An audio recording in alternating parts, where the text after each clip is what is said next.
water and sewer infrastructure is a very important part of the game as well. If highways are a key part of how land use patterns develop, so are extension of water lines and the extension of sewer lines. So is the management of our sewage treatment plants and sewers, and so is the availability of waterways as recreation, as waterways for fishing or for just attractive places to be near, linked to having proper sewer and clean water infrastructure.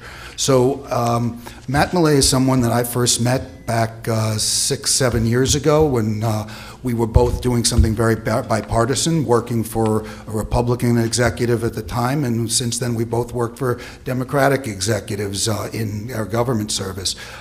Matt directed environmental programs under Governor Pataki. He went on to run or executive director of the Environmental Facilities Corporation under in the last administration. As you all know, I'm sure, he's now in the county running all of the physical services for the county, extending the role of making sure that our infrastructure, including the water and sewer infrastructure that Matt was key on at EFC, is serving the community in all the various ways that it could. So I want to introduce Matt and thank you.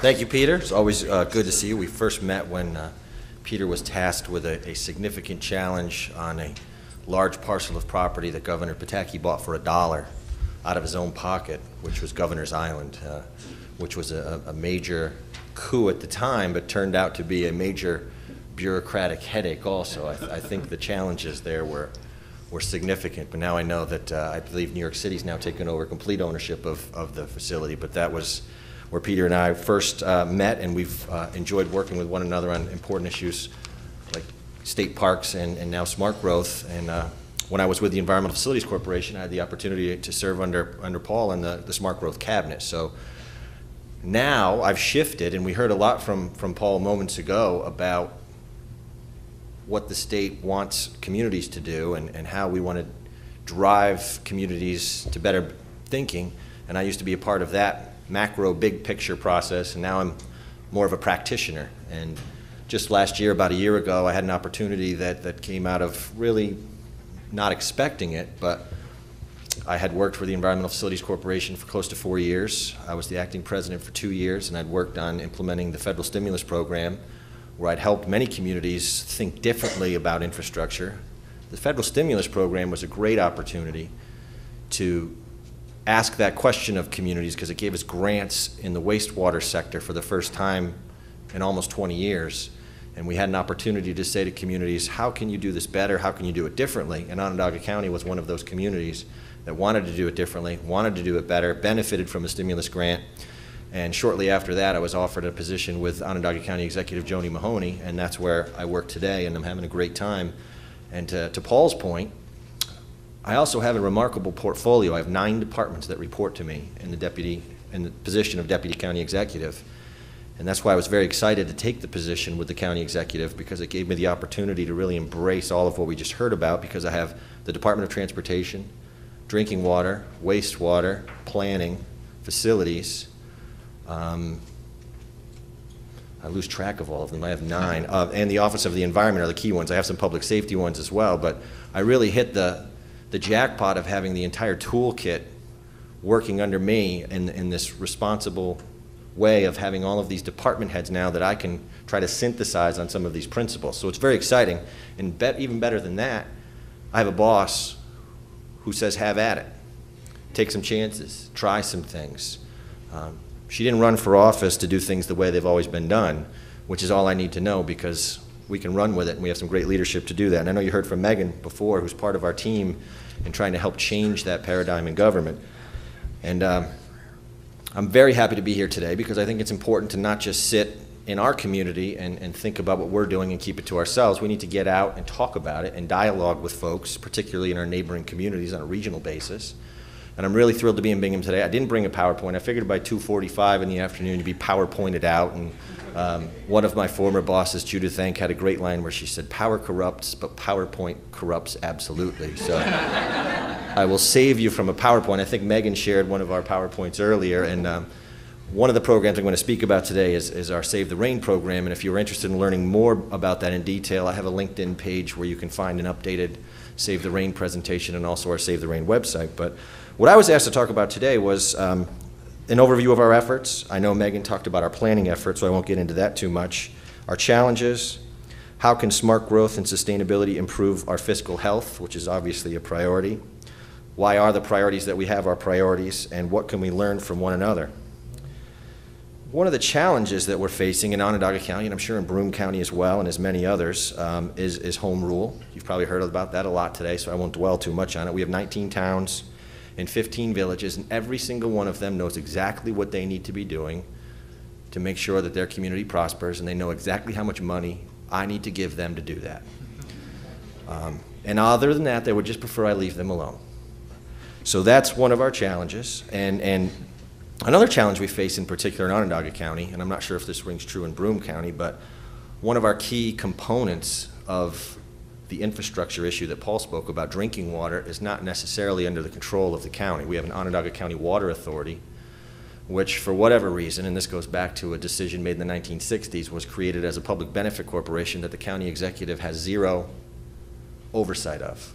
We have no board appointments, we have no ex officio members on it. The board operates completely outside of the auspices of the executive branch of Onondaga County government, and the board of directors is appointed by the Onondaga County legislature. So it's an important part of the equation where we maintain a friendly relationship, but certainly not one of oversight and discussion, and that's come up quite a bit in the planning process about how the drinking water infrastructure drives development trends. Planning decisions are also easily overruled. Megan and her colleagues in the Onondaga County Planning Agency provide great insight to communities on how they can think smarter about their infrastructure, how they can avoid making decisions which lead to costly needs down the road, and with a simple majority of a planning board, those suggestions can be overruled. Definitely a huge challenge. We've had successes though. My boss took a very brave step. This was before I joined the administration, and one of the things that attracted me to the administration, because it took a lot of courage to suggest that we could do things differently with regard to our sales tax revenue. Some counties share sales tax with communities, some counties don't. Onondaga County historically had shared its sales tax revenue with suburban communities, and those suburban communities often, whether through political pressure or just historic precedent, utilized that sales tax revenue, not necessarily on a cash basis, but they would take the sales tax revenue from the county and use it to lower the county tax levy on an annual basis. So it was a weird fiscal kind of creativity where the sales tax revenues were creating an artificially low tax burden on a local government that chose to do that, and we were starving the city of Syracuse of revenues that were generated within that city, which was generally the economic hub of the region. So the county executive decided that we needed to change course, and the political landscape permitted her to do that because she had support in the state Senate with Senator Dave Valesky and the mayor of Syracuse, who we have a very good working relationship with, where they decided that it was time to change this historic precedent and stop denying the city of Syracuse the sales tax revenue that's generated from the additional 1% that's charged on an annual basis. And a huge fight ensued. Significant fight. It was a significant paradigm shift, and the county executive's position was that as the heart of our community, it really is the heart of our community, we have a very atypical urban center, suburban donut hole, exurban even wider, spreading out even more with the growth of highways. But the sales tax fight that she took on was that without the core being well funded, the outer ring will start to decline even more precipitously than it has. And she took that brave fight to the legislature, and there was a lot of pushback, a lot of hemming and hawing about how this could not work, how we've always done it a certain way and we need to keep doing it a certain way. And unfortunately, the politics of the situation allowed it to happen that way because the suburban caucus controls the county legislature. And yes, they're Republicans, but they refer to themselves as the suburban caucus, and the city caucus did not have the votes to supersede any of their decisions on this. But ultimately, the case was made that Syracuse University, the multiple hospitals that are in our community, Lemoyne, Onondaga County Community College, the EDS and MEDS, as it's called, are really now the new backbone of our economy, and that we need to support those institutions which are in our urban core. And the only way to do that is to provide the resources that are needed to the city of Syracuse, which is at its debt limit and also at its constitutional tax limit. The only way to ensure that the city of Syracuse didn't go into bankruptcy and under the control of an oversight panel controlled by the state was to provide this sales tax resource. And the mayor had a very powerful option in her back pocket, with Dave Valesky being in the majority at the time, which was to use what they called the nuclear option of having the legislature pass a special legislation which would provide direct sales tax revenue to the city of Syracuse rather than Onondaga County.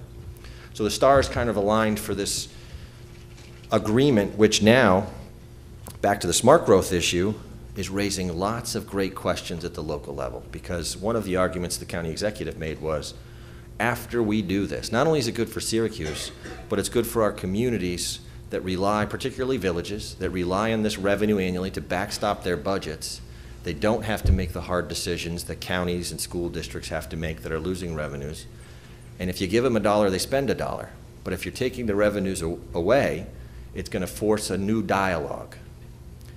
And it's going to force a new dialogue about efficiencies. It's going to force a new dialogue about consolidation. It's going to force a new dialogue about how we can move away from doing things the way we've always done them and move towards working with the new normal, which I think we all agree is less resources from the state, less resources from the federal government, increasing infrastructure costs from deferred maintenance, and more pressure from our residents to cut taxes. So the sales tax agreement was very risky, very courageous, I think. The legislature ended up supporting it unanimously. And it's led to a lot of consternation, ongoing dialogue, but it's starting to force that discussion that the mayor and the county executive suggested would happen. We're starting to have communities call us and say, can we consolidate our purchasing? Because we might want to do that now. Can we talk about how we can potentially be more efficient with our snow plowing, which costs our community many, many millions of dollars, because wonderfully for me, I moved to the snow capital of the universe. My wife is thrilled. And those questions are coming up in a very proactive way. And then now it leads to our development plan, which you heard about too, which is we need to be smarter, as Paul mentioned, we need to be smarter about the investments we're making. We had a very, I think, positive outcome with the last census showing that our decline as a population has steadied. We didn't lose population, we didn't grow necessarily. I think we had a little bit of growth. But on the whole, our community has stopped the decline, and now we hope to bend that curve back towards growth. And we think that the sales tax sharing plan in its new form provides the resources that we need to keep the city solvent. It provides resources to the county, so the county can continue to provide its services on a global basis to all of the communities in the county. And it allows us to have a dialogue with the villages and the towns and see what we can do to work together to create efficiencies at that level as well.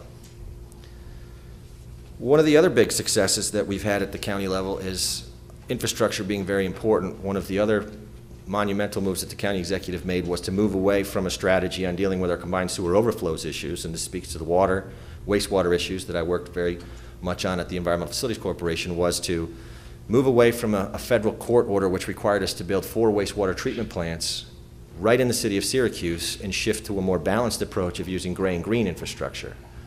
And this is the first time in the process of putting green infrastructure out there that the federal courts have permitted, not only permitted, but required the use of green infrastructure as part of complying with the CSO abatement program. We have to capture 95% of our CSO runoff by 2018, using about 6% of that capture through the use of green infrastructure, which will be about 250 million gallons per year. We'll invest about $78 million over the next 8 years in green infrastructure applications in the city of Syracuse. And at the same time, we're building 2 rather large, rather expensive gray infrastructure stormwater storage systems, but they're not regional treatment facilities that store wastewater and treat it with chlorine and dump it into Onondaga Creek or Onondaga Lake. And we're working also to green those structures. And this was a huge victory, though, because with smart growth, with asking people to think about reinvesting in their urban areas and moving to urban areas, it's disadvantageous to build a wastewater treatment plant 100 yards away from your commercial core. And that's exactly what we were poised to do in 2008 when the county executive took office, and she had 4 days to decide if she was going to award the construction contracts to build a wastewater treatment facility right outside of Armory Square, which you've been to Syracuse, is where we've worked for decades to create a entertainment core in the city of Syracuse. And the county thought it was just a great idea. Not necessarily, it was the engineers that said that's where we had to build it, but through engineering genius, we were going to build a wastewater treatment facility right next to our entertainment district. That's no longer going to happen. Not only is it no longer going to happen, we're investing this $70 million in green infrastructure, which is a very smart growth driven philosophy because it talks about treating water and wastewater in a way using natural systems, using simple approaches to managing stormwater, using bioswales and green roofs. We're going to build one of the largest green roofs in the Northeast starting next week, 66,000 square feet on top of our convention center, which will capture 1 million gallons of rainfall annually. We're building a water reuse system at our War Memorial Hockey Rink, which will capture rainwater off of that. We'll use it to make the ice for the hockey team. It's the first professional hockey team in the nation, we think, that'll play on rainwater. And those are just some of the exciting programs, projects we're doing to get people excited about it. But they're also going to see their streets are going to be more attractive. We're going to be building bike lanes along with bioswales. And what's been really exciting is as we push this out into the community, and EPA came to us recently and made us one of their top 10 partners in the nation on green infrastructure. My DOT commissioner came to me and he said, I got 3 minutes. This is a good story though. My DOT commissioner came to me and he said, we've been looking at the Route 5 corridor, which goes out westward out of the city of Syracuse towards Skinny Atlas, right by what's called West Genesee High School. And he said, we've been thinking about this, and what would you think if we did porous sidewalks on the corridor?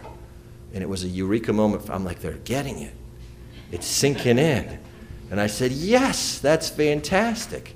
And then he proposed it to the town, and they said, we don't want sidewalks in there, because you know that little strip of space between the sidewalk and the road? Who's going to mow that? We don't have people to mow that. We don't want your porous sidewalks. So that's the dialogue that you get at the local level. So at the state level, it's fun because you can say, we really think you should be doing this, and now I'm really a little closer to the ground, but still fighting those challenges. And there's a way to attack that. And the other fun part of that was they're expanding the shoulders, and I said, well, can we call those shoulders bike lanes? And the DOT guys looked at me like I had 4 heads, and they were like, I don't know. Nobody's ever asked us to do that before. I'm like, well, they're wide enough for bikes, aren't they? I guess so. I said, well, we'll call them bike lanes then. So it's fun, though, to be able to have that discussion and have people say, oh, sure, we can do that. And that's an exciting part about being on this wave that we're on. I think that the state's energy for this is making it easier. It's making it easier to go to that town and say, the federal pedestrian checklist showed that this corridor should have a sidewalk. And the state of New York is likely going to give us extra points for funding when we build the sidewalk and bike lanes. And we look forward to working with you using our green infrastructure program to mitigate stormwater along this corridor, which will help you with your stormwater permit, which is now becoming much more onerous. So it's an exciting time to be advancing some of these things. The dollars are limited. We're very fortunate in Onondaga County to have the resources that we need to do the green infrastructure program in the city. Very soon we'll have a green infrastructure program in the suburbs that's not court order driven. And I think my time is up, but I think I'll be here for the next panel to answer any questions. And thank you for having me. And this is a great discussion.